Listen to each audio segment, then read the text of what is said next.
Good morning, नमस्कार दोस्तों। उम्मीद है आप सभी लोग अच्छे होंगे, बहुत बढ़िया होंगे आप सभी लोग।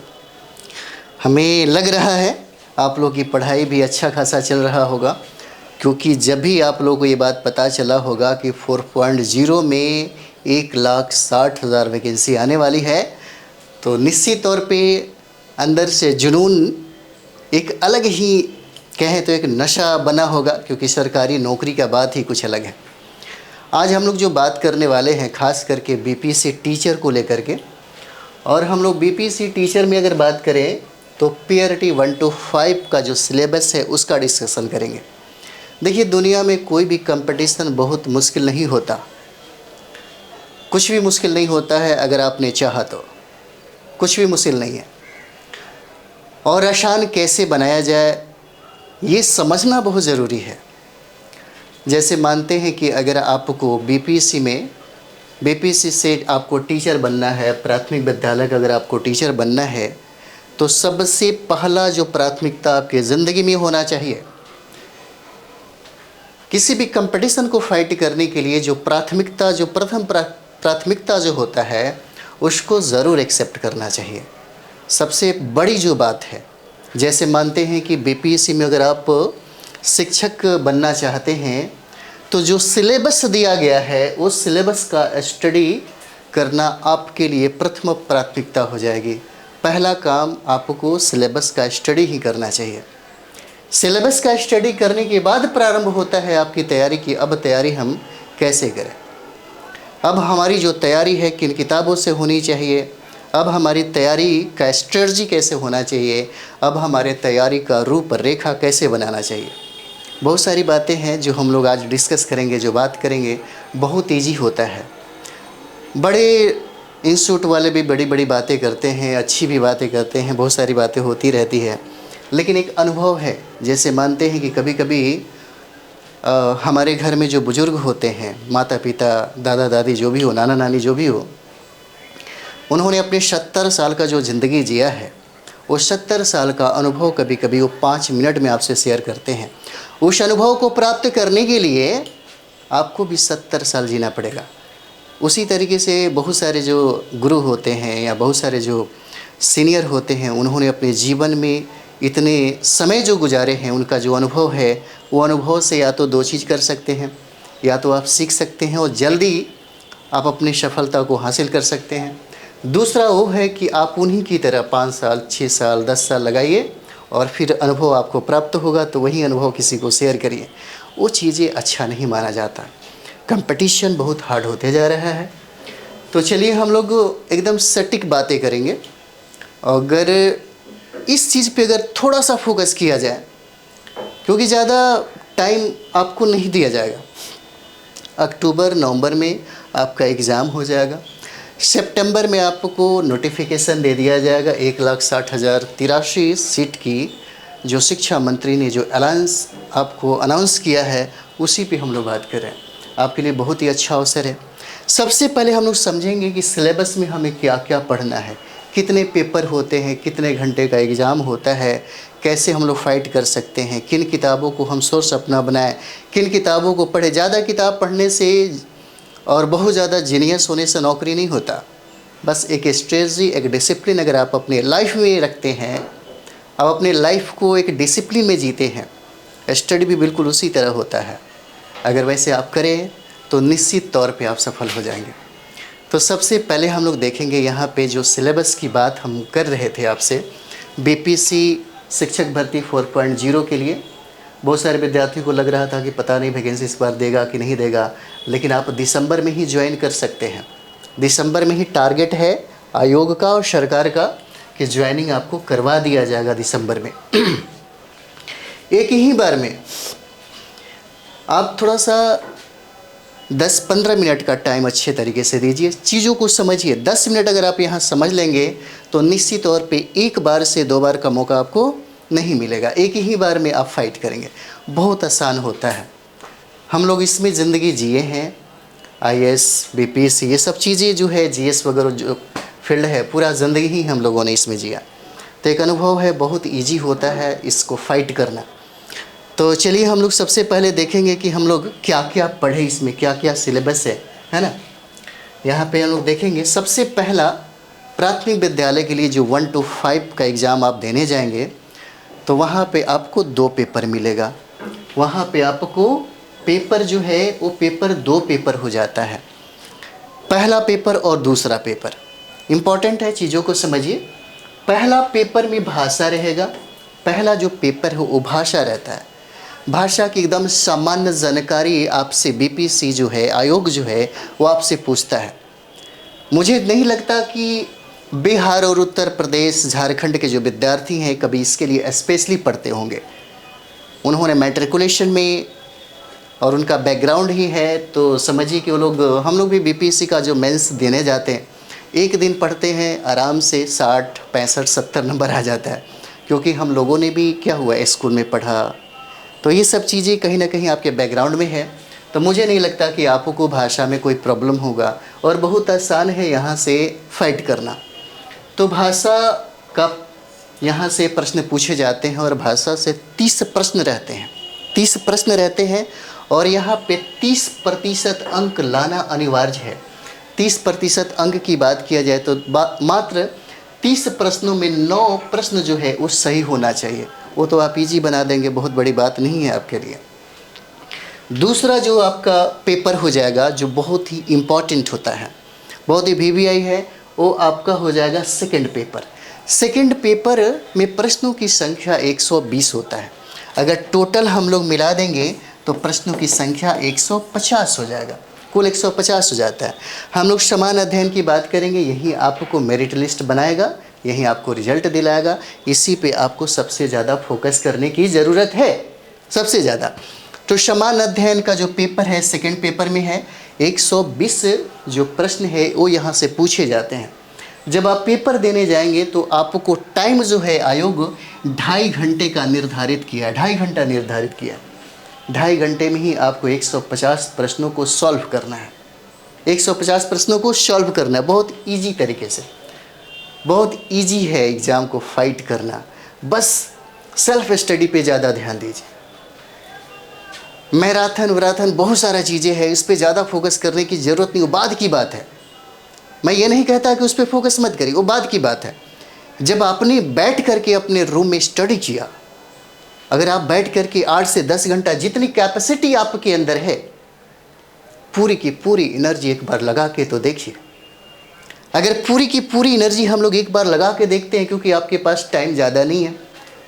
हाँ, आपके दिमाग में ये बात चल रहा होगा कि आयोग पहले तो 3 ही अटैम्प्ट देती थी, चलो कोई बात नहीं, 5 अटैम्प्ट अब मिलने लगा, है ना।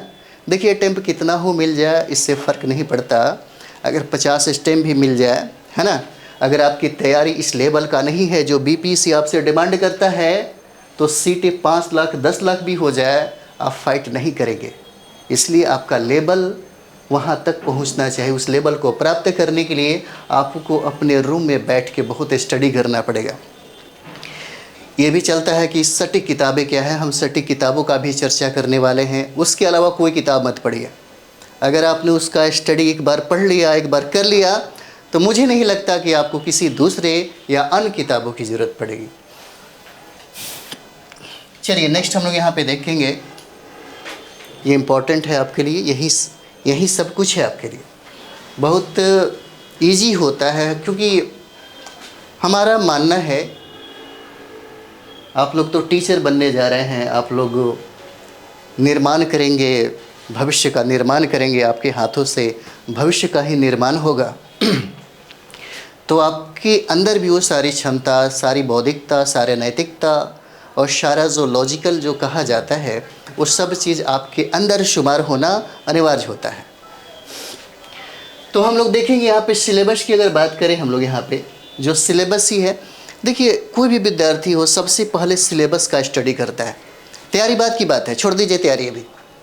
अगर आपने ठाना है कि मुझे कंप्लीट करना है, तो सबसे पहले जितना भी टाइम लगे, 1 घंटा लगे, 2 घंटा में समझ सके, 2 दिन में समझ सके, 1 सप्ताह में समझ सके, पहले आप सिलेबस को समझिए।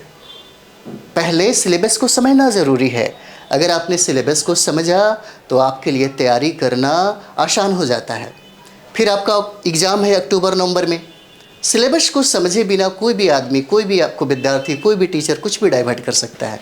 इसलिए सबसे पहला जो काम है आपके ज़िंदगी में वो है आपको सिलेबस को समझना। हम सिलेबस पे फोकस इसलिए करते हैं, जैसे हम लोग देखते थे, हम लोग विद्यार्थी जो आते थे मेंस की तैयारी करने के लिए, बीपीएससी का मेंस की तैयारी करने के लिए, तो बस उनको पता था कि क्वेश्चन यहाँ से आते हैं, यहाँ से आते हैं, बट सिलेबस नहीं पता था। लेकिन हमेशा पैटर्न एक जैसा था होता नहीं है। 60-62 के पहले एक ट्रेडिशन था, उसके बाद धीरे धीरे चीज़ें बदलने लगी।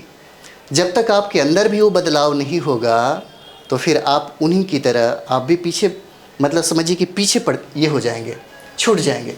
इसलिए बदलाव ज़रूरी है। जिस तरीके से आयोग बदलाव करती है, आपकी स्टडी में भी बदलाव होना ज़रूरी है।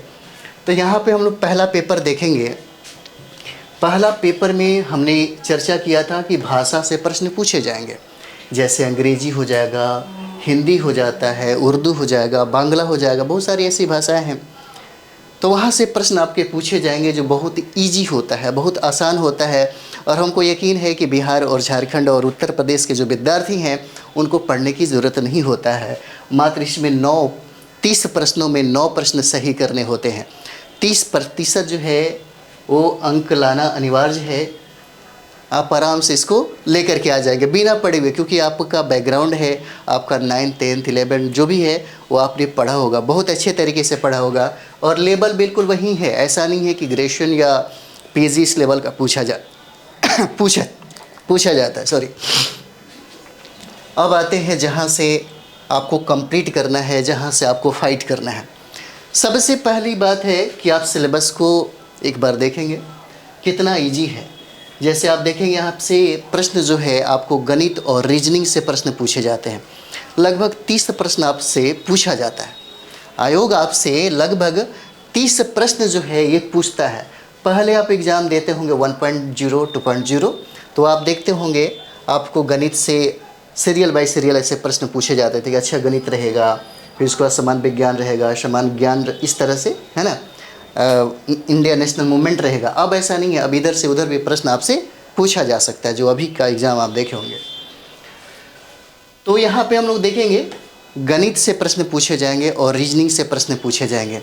और यहाँ पे बहुत ही हार्ड लेवल का नहीं होता है, जैसे सीजीएल या बैंक पीओ की तरह आप सोचते होंगे, तो ऐसा नहीं है। बिल्कुल सामान्य जो जानकारी है वो जानना चाहती है आपसे बीपीएससी, क्या सामान्य गणित की जानकारी, सामान्य रीजनिंग की जानकारी आपके पास है, बस इतना जानना चाहती है। देखिए, जिसका गणित बेहतर होता है थोड़ा, वो रीजनिंग अपने आप में कंप्लीट हो जाता है। क्योंकि आपने कभी सुना होगा कि रीजनिंग से कोई आदमी ये बीए कर रहा हो, एमए कर रहा हो या पीएचडी कर रहा हो, नहीं। ये रीजनिंग जो है ये गणित का ही एक पार्ट हो जाता है ना, एक गणित का क्या है, पार्ट हो जाता है। इसलिए जो विद्यार्थी गणित का अच्छा जानकारी रखते होंगे उनके पास रीजनिंग की भी समझ होगी। तो मैथ और रीजनिंग से प्रश्न पूछे जाते हैं। उसके बाद यहाँ पे देखिए सामान्य जागरूकता की बात करें, जैसे करंट अफेयर्स की बात हम लोग कर लेते हैं। यहाँ पे करंट अफेयर्स जो है, जो सामान्य जागरूकता की प्रश्न है, बीपीएससी ये जानना चाहती है कि दिनचर्या यानी कि देश विदेश में और राज्यों में होने वाली घटनाओं से आप वाकिफ़ है या नहीं है। इसीलिए देखिएगा बहुत सारे जो लगभग 99% जो टीचर हैं, हम लोग तो बड़े बड़े हिंदुस्तान के टॉप क्लास के प्रोफेसर से पढ़े, तो अभी देखते हैं विद्यार्थियों में वो मेरिट ही नहीं है कि 2 न्यूज़पेपर बैठ करके पढ़े, वो नहीं पढ़ पाते हैं लोग। लेकिन हमारे शिक्षक लोग जो हैं, जैसे दिल्ली यूनिवर्सिटी में हम लोग पढ़ते थे तो वहाँ पे देखते थे हमेशा उन लोगों के पास 2-4 पेपर आता था। और आईएएस बनने के लिए बहुत ज़रूरी हो जाता है कि कम से कम आप न्यूज़पेपर का अध्ययन ज़रूर करें, और न्यूज़पेपर से क्या क्या हमें चाहिए वो ज़रूरी होता है। जैसे आप देखते होंगे नेता लोग हैं तो अपना पॉलिटिकल बातें निकाल लेते हैं, एक व्यापारी है सोना चांदी हीरा मोती जो भी है स्टॉक मार्केट की बातें वो लोग समझ जाते हैं, उनकी ज़रूरत की चीज़ें हैं। लेकिन अगर आप कंपटीशन की तैयारी करना चाहते हैं तो आपको क्या जानकारी होनी चाहिए। पेपर में बहुत सारी बातें हैं, पेपर सब कोई लोग पढ़ता है, यानी कि चाय के दुकान से लेकर के भारत के जो प्रधानमंत्री और राष्ट्रपति हैं वही पेपर उनके टेबल पे भी रहता है और चाय के दुकान पे भी रहता है। और वही पेपर आईएएस बनने वाले और बीपीएससी से टीचर बनने वाले विद्यार्थी के भी टेबल पे होता है। अब उनको तय करना है कि हमें इस पेपर से क्या पढ़ना है, क्या चाहिए, है ना, कंपटीशन में क्या क्या प्रश्न पूछे जाते हैं। तो कभी हम लोग उसका डिस्कशन करा देंगे, क्योंकि हम करंट में अक्सर बात बोलते हैं आपसे कि आपको न्यूज़पेपर पे सबसे ज़्यादा फोकस करना चाहिए। अगर कोई विद्यार्थी करंट अफेयर्स की बेहतर जानकारी चाहता है तो उसके लिए ज़रूरी है। कभी कभी आप देखते होंगे कि बहुत कम पढ़े लिखे विद्यार्थी भी एक ही बार में टॉप कर जाते हैं। क्यों? क्योंकि उनका बैकग्राउंड बहुत अच्छा होता है। ये बहुत ही मायने रखता है लाइफ में। उसके बाद यहाँ पे देखेंगे सामान्य विज्ञान से प्रश्न पूछे जाते हैं। सामान्य विज्ञान से जो है प्रश्न पूछा जाता है, जैसे फिजिक्स, केमिस्ट्री, बायो, वो भी सामान्य, जैसे 8th 9th 10th अगर आपने पढ़ा है तो निश्चित तौर पे अच्छा मार्क्स लेकर के आएंगे। उसके बाद यहाँ पे देखेंगे हम लोग सामाजिक विज्ञान। सामाजिक विज्ञान से भी प्रश्नों की संख्या सबसे अच्छा होता है। यहाँ पे सामाजिक विज्ञान में देखेंगे तो प्रश्नों की संख्या भी बहुत अच्छा होता है। उसके बाद से अलग से आपको पढ़ना है, अलग से आपको पढ़ना है इंडियन नेशनल मूवमेंट जो है वो पढ़ना है। जैसे भारतीय राष्ट्रीय आंदोलन, भारतीय राष्ट्रीय आंदोलन से भी प्रश्नों की संख्या बहुत ही बेहतर होता है। और भारतीय राष्ट्रीय आंदोलन से तो आराम से प्रश्न बन जाते हैं, क्योंकि आप लोग बहुत ऐसे कहानी हैं जो बचपन से ही जानते हैं। गांधी जी के बारे में, तिलक के बारे में, नौरोजी के बारे में, अंबेडकर के बारे में, ज्योतिबा फुले के बारे में, बहुत ऐसी बातें हैं जो जानते हैं, भगत सिंह के बारे में। बस एक सही वे में, एक सही गाइडलाइन में और एक सही डिसिप्लिन में बस पढ़ना है। और बहुत कम समय है आपके पास, ऐसा नहीं कि बहुत ज़्यादा टाइम है, बहुत कम समय है। आज ही से अगर आपको लग रहा होगा कि हमको अभी से ही बैठ करके पढ़ना है, 8 से 10 घंटा भी अगर पढ़ते हैं, 12 घंटा अगर पढ़ते हैं, तो निश्चित तौर पे अक्टूबर और नवंबर में होने वाला जो एग्ज़ाम है उसमें आप फाइट करेंगे। हम लोग क्लास भी प्रारंभ कर दिए हैं, आप हमारे मेंबर को ज्वाइन कर सकते हैं, वहाँ से भी आपको बहुत ही ज़्यादा फ़ायदा होगा। फिर उसके बाद हम लोग देखेंगे जो भूगोल से प्रश्नों की संख्या रखा जाता है।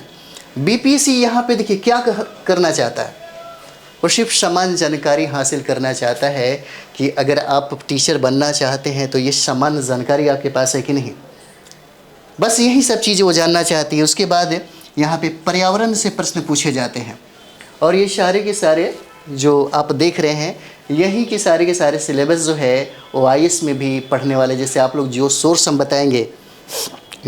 बताएंगे, आपको पढ़ने के लिए कि प्रश्न कहाँ से पूछे जाएंगे, कहाँ से प्रश्न बार बार आते हैं और कहाँ से बीपीएससी प्रश्न बनाता है, वो जो मटेरियल है, वो जो सोर्स है, वो आईएएस बनने वाले विद्यार्थी भी पढ़ते हैं, बीपीएससी में ऑफिसर बनने वाले भी विद्यार्थी पढ़ते हैं, और दारोगा फाइट करने वाले भी विद्यार्थी पढ़ते हैं, सीजीएल फाइट करने वाले विद्यार्थी भी पढ़ते हैं वही सोर्स, और आपके लिए भी वही हम बताएंगे।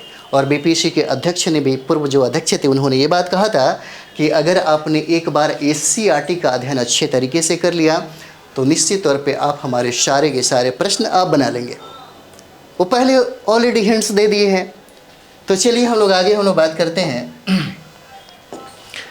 हमने ये कहा कि आपके मन में ये चल रहा होगा कि ठीक है, इसके बाद इन सारे सिलेबस को कवर करने के लिए हमको क्या पढ़ना चाहिए। देखिए, हम बार बार यही कहेंगे कि आलतू फालतू की किताबों से थोड़ा दूरी बना कर रखिए। कम समय में सटीक किताबों का अध्ययन करना बहुत ज़रूरी होता है। अगर आपको सही तरीके से गाइडलाइन मिला, अगर सही तरीके से आपको जानकारी हासिल हुआ, तो आपके लिए रूम में बैठ करके सटीक किताबों का अध्ययन करना ही अनिवार्य हो जाता है। और निश्चित तौर पे ये मेरा मानना है, ये मेरी गारंटी हो सकती है कि अगर आपने सटीक किताबों का अध्ययन किया तो निश्चित तौर पे आप ही फाइट होंगे। चाहे क्वेश्चन या प्रश्नों का लेवल कितना हो बढ़ा क्यों न दे, बीपीएससी अपने प्रश्नों का लेवल बहुत ही ज़्यादा बढ़ा दे। अगर आपने एनएससीईआरटी का और एससीईआरटी का, अगर एससीईआरटी का अगर सही तरीके से आपने अध्ययन किया है, हम मेंस पढ़ाते थे तो बहुत ऐसे विद्यार्थियों को बीपीएससी में के मेंस में आप देखते होंगे, पॉलिटी आप देखिएगा तो वहाँ से डायरेक्ट प्रश्न पूछा जाता था पहले मेंस में। पॉलिटी अगर आप पढ़े होंगे एससीईआरटी की, तो वहाँ से डायरेक्ट प्रश्न पूछा जाता था। और आज भी हम आपको बताते हैं कि इसे फाइट करने के लिए आपके लिए जो ज़रूरी है, बहुत ज़रूरी हो जाता है एससीईआरटी। एससीईआरटी की जो किताबें हैं उसे पढ़िए। स्टेट काउंसिल फॉर एजुकेशन है ना, state council for education research training इसको बोला जाता है। भारत में जितने भी राज्य हैं अपने अपने तरीके से रिसर्च करके अपने विद्यार्थियों के लिए, अपने राज्य में रहने वाले विद्यार्थियों के लिए प्रोवाइड कराई जाती है। बिहार सरकार भी जो किताबें लॉन्च की उसका नाम है SCERT, state council for education research and training होता है, जो सारे स्टेट का हो जाएगा। तो हमारा मानना है कि अगर SCERT का सही तरीके से आपने अध्ययन किया, मानते हैं 6 से ही ले लीजिए, 6 to है ना 10 ले लीजिए, या 10+2 ले सकते हैं, क्योंकि आपको टीचर बनना है तो आपको थोड़ा अच्छा अध्ययन भी ज़रूरी है। अगर आपने SCERT का अच्छे तरीके से अध्ययन किया तो एक भी प्रश्न आपसे गलत नहीं होगा, यकीन मानिए बिल्कुल गलत नहीं होगा। उसके बाद इसमें ऐड करिए, प्लस ऐड कर लीजिए, वो हो जाएगा आपका NCERT की किताबें, है ना, national council for education research and training होता है। तो NCERT की किताबें अगर हम लोग बात करें तो आप देखते होंगे, आप पढ़ते होंगे, आपके भाई बंधु जो भी हैं, अगर वो लोग IAS की तैयारी कर रहे हैं, UPSC और BPSC की तैयारी कर रहे हैं, तो सबसे पहली प्राथमिकता उनके लाइफ में यही है कि NCERT का पहले अध्ययन करिए। दिल्ली के मुखर्जी नगर में पहले टीचर लोग कहा करता था कि अगर तुम बिहार या उत्तर प्रदेश से या झारखंड से आए हो तो सबसे पहले 6 महीने तक NCERT का अध्ययन करने के बाद ही मेरे पास आना। लेकिन अब ऐसा नहीं है, अब तो बाज़ार है, अब तो बिजनेस है ना, तो ये कौन देखता है, क्योंकि पैसे फिर नहीं मिल पाएंगे। लेकिन मेरा मानना है कि आपको अभी के समय में सबसे ज़्यादा टाइम आपको अपने रूम पे ही देना है, अपनी किताबों में ही देना है। NCERT की और SCERT की हमारे पास बैच चल रही है, वो भी प्रारंभ है, और एकदम कंप्लीट एकदम बिहार शिक्षक भर्ती के लिए ही हम लोग उस पर काम कर रहे हैं। तो आपके लिए जहाँ तक मेरा मानना है, SCERT जो बिहार सरकार की जो किताबें हैं वो सारी किताबें आपके टेबल पे होना चाहिए। NCERT की 6 से लेकर के 10+2 तक या 10th तक ही आप चाहें तो आप रख सकते हैं, और जितना ज़्यादा से ज़्यादा हो सके आप खुद पे टाइम दीजिए, ज़्यादा से ज़्यादा टाइम जो है खुद पे दीजिए, फिर देखिए आप ही कंप्लीट करेंगे। देखिए सिलेबस पूरा अगर हो जाता है उसके बाद बात बनती है कि हमको प्रैक्टिस सेट करना है, उसके बाद लगता है कि नहीं हमको प्रैक्टिस सेट देखना है, और प्रैक्टिस सेट किसी बाज़ार का नहीं देखिए। हम एक चीज़ देखिए, बहुत ऐसे विद्यार्थी हैं, ये विद्यार्थी किसी और को कहेगा अच्छा उसका फलाना का नोट्स बहुत अच्छा है, फलाना का प्रैक्टिस सेट बहुत अच्छा है। कुछ दिनों के लिए मेरा बात मानिए, और जितने भी BPSC के द्वारा जो प्रश्न पूछे गए हैं, जो भी एग्ज़ाम हुआ है BPSC के द्वारा, जैसे आप देखते होंगे बिहार शिक्षक भर्ती 0.1, 2, 3 जो एग्ज़ाम भी हुआ, उन सारे प्रश्नों का एक बार अध्ययन करिए। और जितना भी सिविल सर्विसेज में जैसे CDPO हो गया, BPSC वगैरह सिविल सर्विसेज हुआ, और BPSC ने जितने भी एग्ज़ाम लिए हैं उन सारे प्रश्नों को एक बार ज़रूर अध्ययन करिए। जैसे घटना चक्र की अगर किताबें आप लेते हैं तो उसमें सारा संग्रहित किया गया है, आप ज़रूर एक बार बनाइए, आपको बहुत फ़ायदा होगा। उसके बाद अगर किसी का मैराथन ज्वाइन करना है या उसके बाद कुछ भी करना है करिए। अभी मैराथन करके भी कुछ नहीं होगा, यकीन मानिए अभी कुछ भी नहीं होगा। अगर आप चाहते हैं कि ये सब चीज़ें छोड़ करके हम मैराथन पे लग जाएं, दिन रात लग जाएं, कुछ भी नहीं होने वाला है, कोई फ़ायदा नहीं होता है। फ़ायदा बाद में होता है जब आप सारे सिलेबस को कवर करते हैं। तो आगे हम लोग फिर मिलते हैं अगले वीडियो में। आप लोग ज़रूर इसे अध्ययन करें एक बार, फिर उसके बाद तैयारी करने का जो मज़ा है, क्योंकि रिज़ल्ट मायने रखता है, बाकी कुछ नहीं। जो जीता वही सिकंदर। अगर आपने रिज़ल्ट लिया, बहुत कम ऐसे विद्यार्थी हैं जो कम समय में रिज़ल्ट लेते हैं, क्योंकि उनके पास सही डायरेक्शन होता है और सही और सटीक डिसिप्लिन होता है। ये लाइफ में होना बहुत ज़रूरी है। अगर आपने डिसिप्लिन के साथ अपनी स्टडी किया तो फिर आपके लिए कोई भी चीज़ें आसान हो जाता है, मुश्किल नहीं होता। तो हम लोग मिलते हैं अगले वीडियो में। 1 to 5 के लिए सिलेबस था, बाकी सारे सिलेबस हम आपको इसी तरीके से कराएंगे। और बहुत सारी चीज़ें जो मटेरियल है और बहुत सारा जो क्लास है, क्लास को कि प्रारंभ हो गया है, आप चाहें तो ज्वाइन कर सकते हैं। थैंक यू वेरी मच आप सब लोगों को।